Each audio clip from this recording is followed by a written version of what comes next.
responsabilidade aumenta, muito embora o prazer seja sempre o mesmo e multiplicado. Ela aumenta porque todos estamos presenciando o que acontece ao nosso redor. As evidências são muito claras. E a gente precisa então trabalhar com muita fidelidade para com a palavra de Deus, para que a igreja se torne forte e mais do que vencedora, como é o patamar onde ela deve estar, como uma igreja mais que vencedora. Quero ler no Evangelho de João, no capítulo 5, verso 24. Jesus, olhando para eles, olha, na verdade vos digo, que quem ouve a minha palavra e crê naquele que me enviou, eu queria que você repetisse comigo, tem a vida eterna, e não entrará em condenação, mas passou da morte para a vida. Esse é um foco que a palavra estabelece e que é absoluta verdade para todo aquele que crê. Queridos, a Bíblia, a palavra de Deus, sempre foi e é um instrumento de definições. A palavra define, estabelece, é tudo o que ela mostra e o que ela fala, por ser a palavra de Deus e a palavra revelada.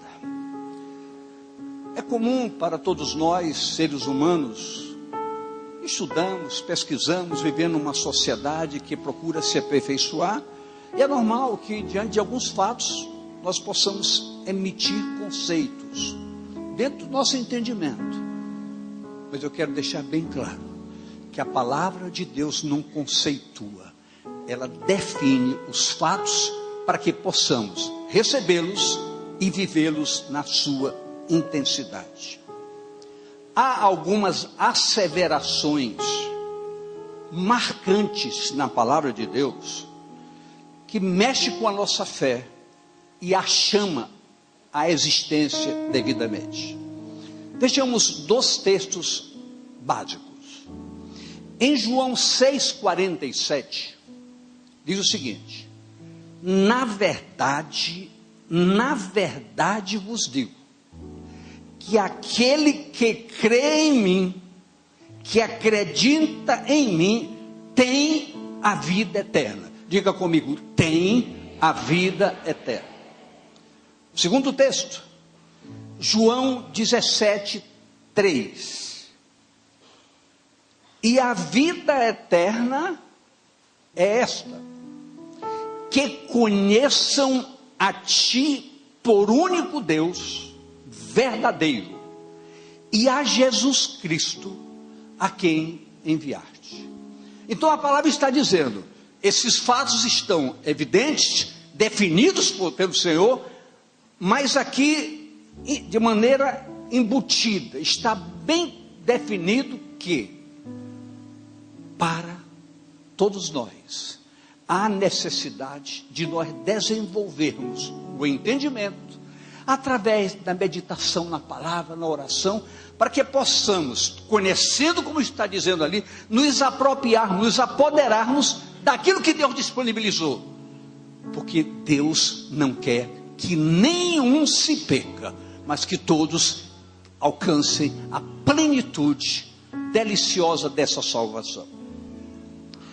É interessante e ao mesmo tempo é desafiador para nosso entendimento que nos aprofundemos em perceber que as definições da palavra estão fundamentadas em princípios básicos. Então escute, a palavra diz, tem a vida eterna, e a vida eterna é esta. Ou seja, você, aponte para a pessoa do seu lado, ele está falando com você. você tem que cumprir o estabelecido através dessa palavra. Para que eu possa me apropriar dos fundamentos revelados, eu preciso conhecê-los. Eu preciso me apropriar, ter consciência disso. Senão os desafios me dão rasteiras. Eu preciso estar focado, firme. Nada pode nos abalar. Nada. Nenhuma circunstância pode nos abalar. Preste bem atenção. Pedro, na sua primeira carta, não está aí, eu vou citar. No capítulo 1, verso 9, ele diz o seguinte: obtendo o fim da vossa fé, a salvação da vossa alma. Ora, ele está dizendo, o fim da fé. Isso evidencia potencialmente que é uma caminhada. E é nessa caminhada que os desafios vêm. E para isso precisamos estar alicerçados, conhecendo os fundamentos que nos dão respaldo como armas poderosas contra todos os sofismas, contra todas as mentiras. Nessa caminhada, eu preciso aprimorar efetivamente essa fé que precisa ser inabalável. Em Efésios 2:8 diz o seguinte: porque pela graça sois salvos, mediante a fé desenvolvida. Não vem de vós, é um dom de Deus, tem que ser buscado. E diz mais, em Filipenses 2:12 diz: desenvolva, construa, pesquise e busque a vossa salvação com temor e tremor. Então são fundamentos que alicerçam, não um desafio para nós, mas o conhecimento que nos agregará fundamentos tão fortes, que vão permitir que a igreja possa cumprir o seu propósito, resplandecer como luz, no meio de uma geração corrompida e perversa. Então a Bíblia diz, você, diga eu, preciso ser luz nas trevas, e para isso, a luz precisa estar na minha vida. Eu posso ouvir amém? Quem efetivamente entra nessa condição, tem consciência disso, jamais usa tal segurança para respaldar inconsequências, descasos, desrespeitos, acomodações. Jamais. Na realidade, com certeza, estará acima de quaisquer circunstâncias. Também, queridos, nunca é demais destacar que a entrada do reino tem portas estreitas, demanda muitas renúncias em todas as áreas de nossas vidas. Só que, aqui eu quero falar com quem busca uma plena comunhão com o Senhor. Vale a pena. Produz em nós um gozo inexprimível. Porque ninguém pode dizer que o gozo que se sente quando se está na presença do Senhor e se tem comunhão com a sua presença é imensurável, intransmitível, e gera paz e alegria, independentemente de circunstâncias. Olhe para a pessoa do seu lado e diga, sorria, Jesus lhe ama. Eu quero tocar o microfone. Escute. O profeta Jeremias, quem medita profundamente na palavra, descobre que Jeremias era um homem de uma sensatez extraordinária, um fiel escudeiro da proposta de ser um profeta de Deus diante do povo de Israel. Então Jeremias se preocupava, via o povo numa situação de desobediência, idolatria. Queridos,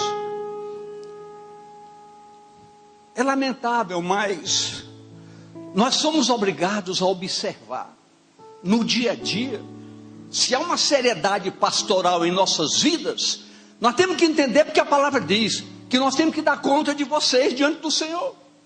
Então temos que ter zelo desse púlpito, para que esse púlpito seja nutritivo, com a verdade absoluta para vocês, independente de agrados, ou desfazer, ou de satisfazer vontade de cada um. Nós temos que agir com independência total. E a gente observa muitas vezes as inconsequências, as inconstâncias, até mesmo, em muitos casos, falta de compromisso da nossa parte. Isso não pode fluir daqui como uma acusação, e sim como um alerta. Escute o que Jeremias disse. Ele sentir a sensação do povo, às vezes, parece alheio, esse povo, ou indiferente. Isso nos assusta, principalmente porque é óbvio que o fim se aproxima. As circunstâncias não negam as evidências.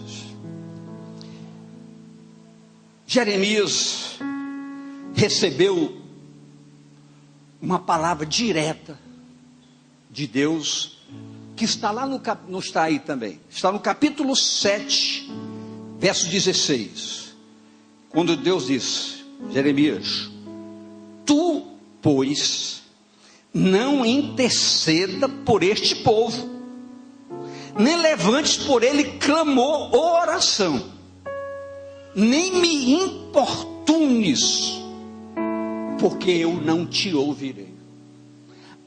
Israel chegou ao ponto do descaso, da desobediência, da idolatria, que muitas vezes nós confundimos o que significa idolatria, pensar que idolatria é só se cultuar em imagem, que desobediência é idolatria, capricho com a sua vontade é idolatria, desobediência aos princípios da palavra é idolatria, e uma série de fatores mais, que machucam, maltratam o coração de Deus, principalmente diante do seu povo. Mas escute o que Jeremias diz. Jeremias 8, de 18 a 22. Oh, se eu pudesse consolar-me na minha tristeza. Jeremias, diante do que estava vendo, o descaso do povo. O meu coração desfalece em mim.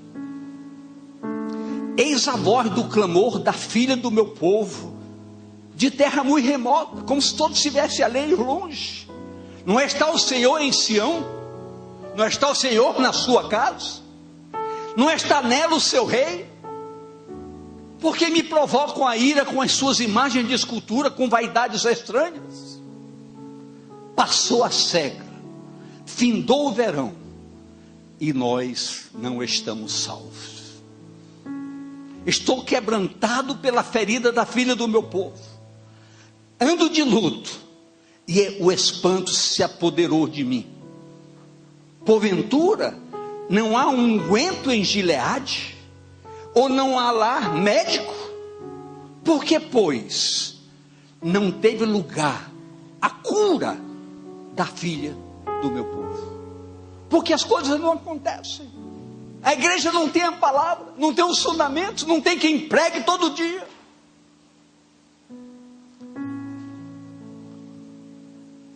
Quando fala essa palavra bálsamo, os historiadores mostram que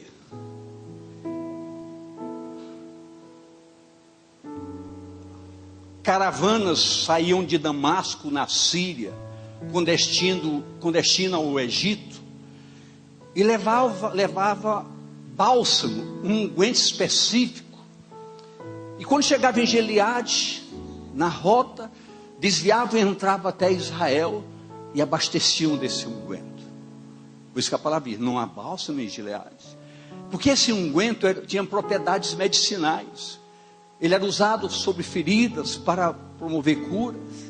Então, Jeremias aproveitou, não há por acaso aqui unguento para que o povo seja curado. Queridos, quando nós nos aprofundamos humildemente, buscando conhecer fundamentos tão fortes, isso precisa mexer com o nosso entendimento. Pastor Welton, na abertura do culto, ele disse, sinto aqui a evidência de que há um poder para curar, para libertar, para realizar maravilhas. Queridos, sentir é acreditar que Deus pode fazer além das nossas expectativas. Deus está nesta manhã, porque quando está 2 ou 3 reunidos no nome dele, Ele está presente, e Ele pode curar, Ele pode libertar, Ele pode transformar, Ele pode salvar, Ele pode mudar a sua rota profundamente. Se você quiser, se você ouvir, você vai comer sempre do melhor desta terra. Deus é o seu Deus, é o nosso Deus, a Ele toda a honra, toda a glória, todo o louvor e toda a exaltação. Louvado seja o seu nome para todos sempre.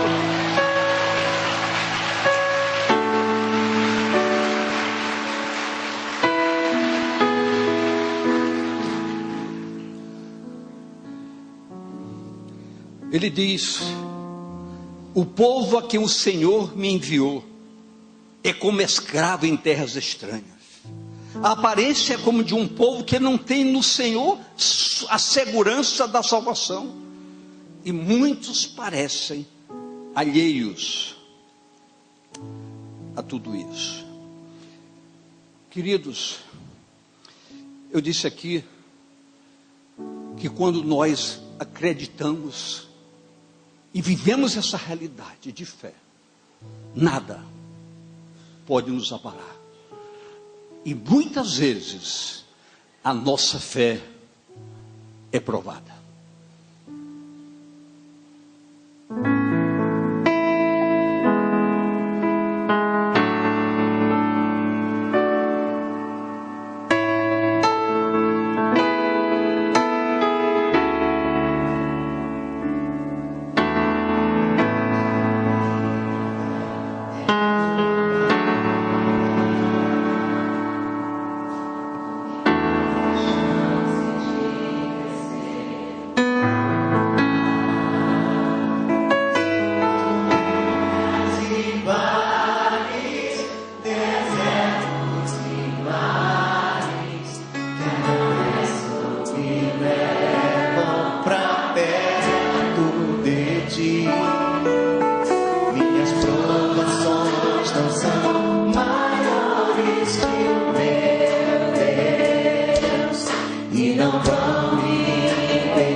Vou lutar e vencer, vou plantar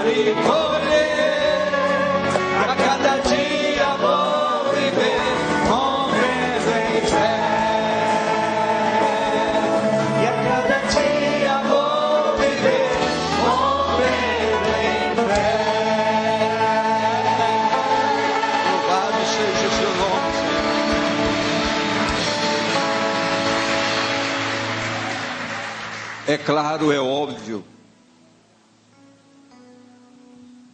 que não estaremos livres de lutas, dificuldades. Atos 14, 22 nos fala, confirmando o ânimo dos discípulos, exortando-os a permanecer na fé, pois que por muitas tribulações nos importa entrar no reino de Deus. Todavia, quanto mais se toma posse das promessas, mais fortalecidas as nossas convicções de fé. A salvação, igreja, precisa gerar alegria. A apropriação devida de seus fundamentos cria em nós, estabelece para conosco um estilo de vida diferenciado. Por quê? Olha o que nos diz Romanos 14, 7. Romanos 14, 7. Perdão, 14, 17. Eu não devo ter dado. Porque o reino de Deus não é comida nem bebida, mas justiça e paz e alegria no Espírito Santo.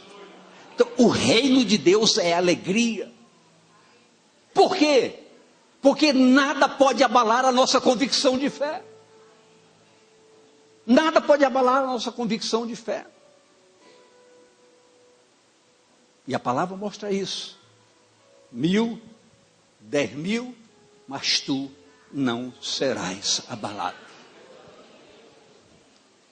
Viver essa verdade é apropriar-se da essência da graça objetiva de Deus na pessoa do Messias, de Jesus Cristo.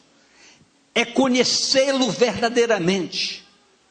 Paulo, o apóstolo Paulo, ele fala sobre isso, sobre essa necessidade, ao ponto de chegarmos muitas vezes a pseudos extremos, falsos extremos, porque nunca se irá a extremo, porque Deus sempre suprirá em Cristo Jesus cada uma das nossas necessidades. Olha o que nos diz Filipenses 3, de 7 a 11. Mas para mim, mais o que para mim era ganho, reputei-o perda por causa de Cristo. E na verdade tenho também por perda todas as coisas, pela excelência do conhecimento de Cristo Jesus, meu Senhor, pelo qual sofri a perda de todas estas coisas, e as considero como esterco, para que possa ganhar a Cristo, e seja achado nele, não tendo a minha justiça que vem da lei, mas que vem pela fé em Cristo, a saber, a justiça que vem de Deus pela fé, para conhecê-lo, e a virtude da sua ressurreição, e a comunicação de suas aflições, sendo feito conforme a sua morte, para ver se de alguma maneira eu possa chegar à ressurreição dos mortos. Paulo foca dentro de um conhecimento específico, vivido por ele, a necessidade de conhecer ao Senhor. Queridos, a programação se estabeleceu aqui de ler a Bíblia toda este ano. Nós não fizemos uma composição litúrgica de uma programação pastoral, não. É desafiando a igreja a penetrar nos meandros reveladores da palavra, para dar uma sustentação mais firme na caminhada de cada um de vocês. Queridos, nós jamais gostaríamos de perder um só de vocês. Queremos que vocês se alicercem nessa salvação. Ela é uma promessa viva de Deus. Eu já ouvi algumas vezes, até pastor mesmo me dizer, como o senhor aborda, como o senhor gosta de falar sobre salvação? Até o último dia que Deus me colocar nesse púlpito, eu estarei falando sobre salvação. Porque, queridos, o fim da nossa fé é a nossa salvação.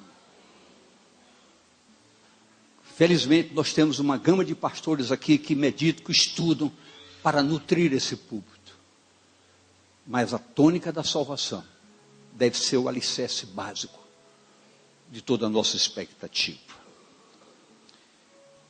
Amados, quanto mais somos inseguros nas coisas do reino por desconhecimento, mais fortalecemos a ação do inimigo contra as nossas vidas. Quando Satanás chegou a Jesus para prová-lo, Jesus simplesmente lançou a palavra na cara dele.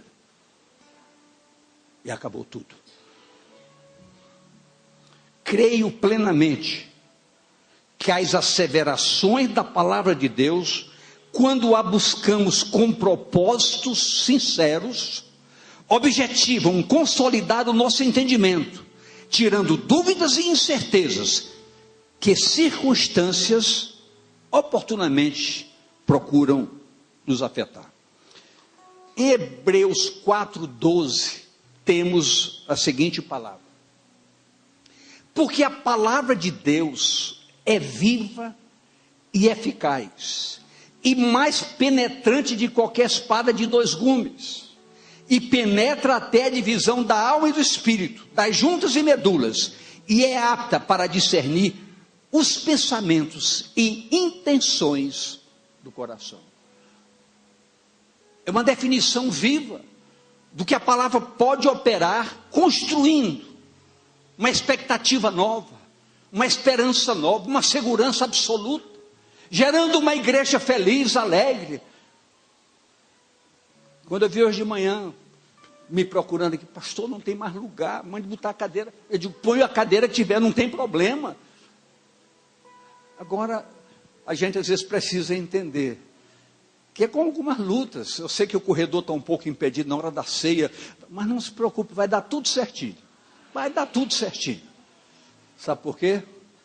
Vale a pena estar na casa e na presença do Senhor. Vale a pena.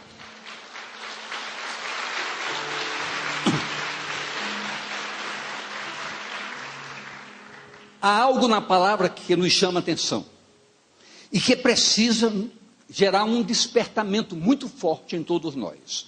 Olha o que nos diz 1 Coríntios 11, de 30 a 32, principalmente porque hoje estaremos celebrando a ceia do Senhor. Preste bem atenção nesse texto. Por causa disso, desse desconhecimento, dessa não busca, há entre vós muitos fracos e doentes, e muitos que dormem. Porque se nós nos julgássemos a nós mesmos, não seríamos julgados. Mas quando somos julgados, somos repreendidos pelo Senhor, para não sermos condenados com o mundo. Querido, a palavra ela sempre vem para trabalhar na nossa intimidade. Muitas vezes a gente diz, olhe para a pessoa do seu lado, fale. Mas é a hora de dizer, olhe para você agora. Olhe só para você. Se avalie, analise em que você se enquadra e em que você precisa radicalmente mudar. O tempo corre e o fim se aproxima. É preciso ser muito sincero com a nossa própria, sermos sinceros com a nossa própria consciência. Vejamos um texto da palavra em João 10, de 22 a 30. E em Jerusalém havia a festa da dedicação e era inverno. E Jesus passeava no templo, no alpendre de Salomão. Rodearam-nos, pois, os judeus e disseram-lhe, até quando terás a nossa alma suspensa? Se tu és o Cristo, diz-o abertamente. Respondeu-lhes Jesus, já vos tenho dito, e não o credes. As obras que eu faço em nome do meu Pai, essas testificam de mim. Mas vós não credes, porque não sois das minhas ovelhas, como já vos tenho dito. as minhas ovelhas ouvem a minha voz, e eu conheço-as, e elas me seguem, e dou-lhes a vida eterna. É um decreto, é uma verdade, é um fundamento, e nunca hão de perecer, e ninguém as arrebatará das minhas mãos. Meu Pai que mais deu é maior do que todos, e ninguém pode arrebatá-la das mãos de meu Pai. E tem mais, eu e o Pai somos o mesmo, somos um. Ninguém arrebatará a minha igreja das minhas mãos. É um decreto precioso, é uma promessa viva, mas as ovelhas seguem os caminhos do Senhor.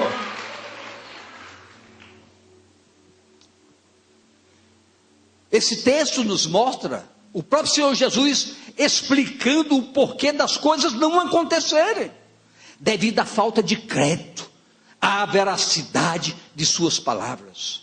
Palavras que definem o destino dos que nele confiam, os quais ele chama de ovelhas, e define um projeto objetivo para a igreja. Diga à pessoa do seu lado: ninguém arrancará você das mãos do Senhor. Isso é sério, queridos, e ao mesmo tempo isso é maravilhoso. Somos todos, como igreja, convocados a vivermos essa segurança, e que com certeza mudará a nossa história.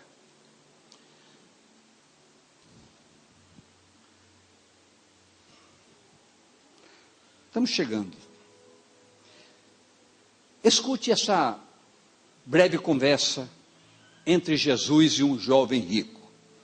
Marcos 10:17.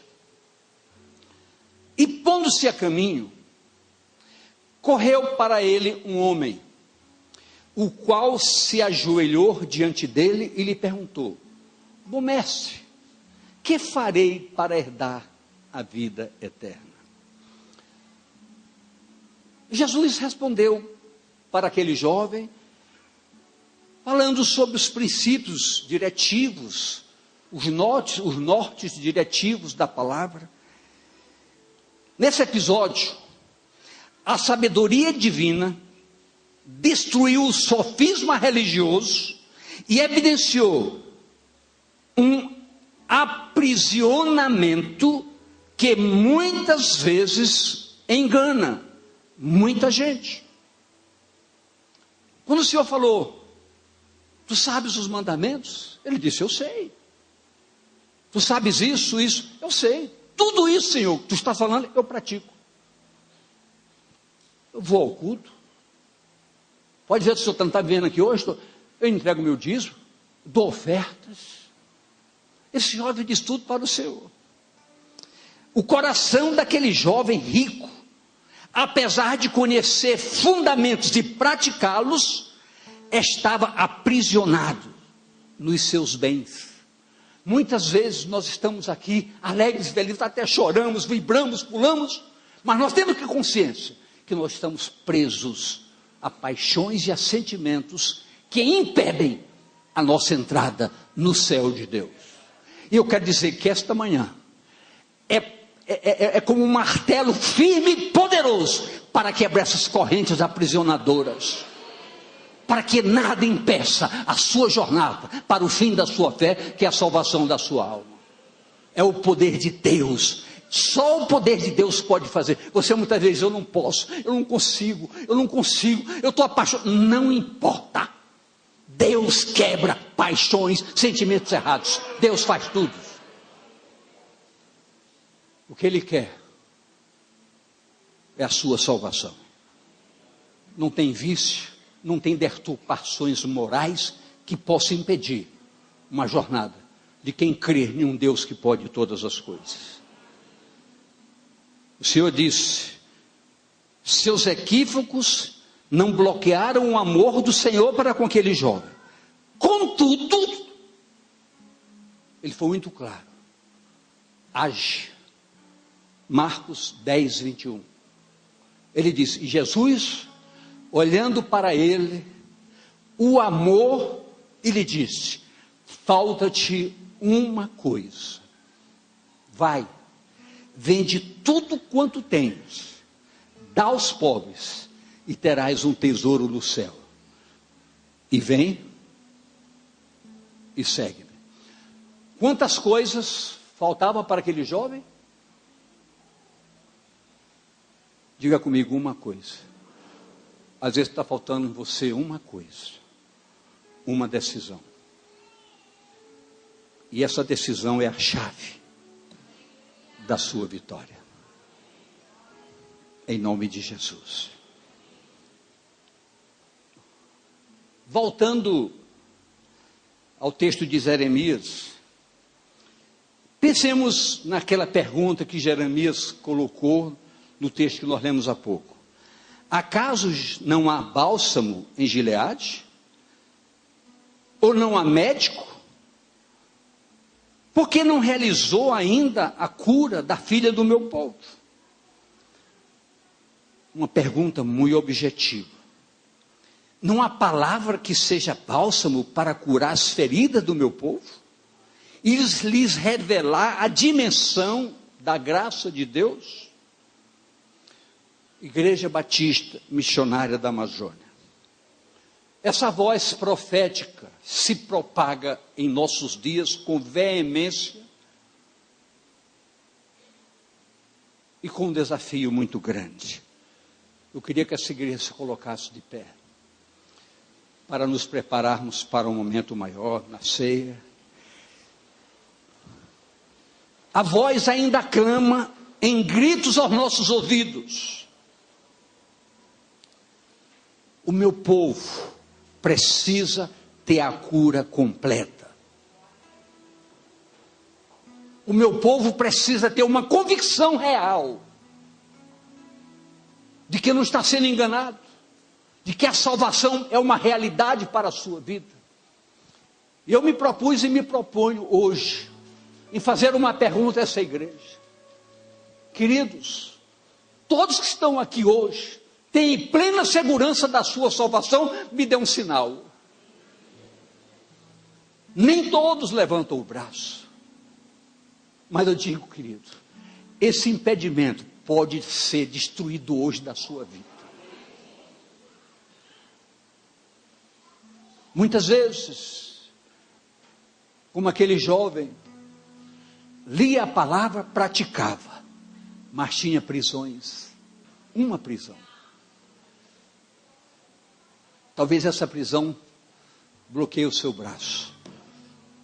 Mas como o pastor Welton falou no começo, vai haver cura, vai haver libertação nesta manhã, em nome do Senhor Jesus. A palavra é definição. O sacrifício da cruz foi e é suficiente para garantir vida eterna para todos nós, em nome do Senhor Jesus e para a glória do Senhor Jesus. Amém, amém.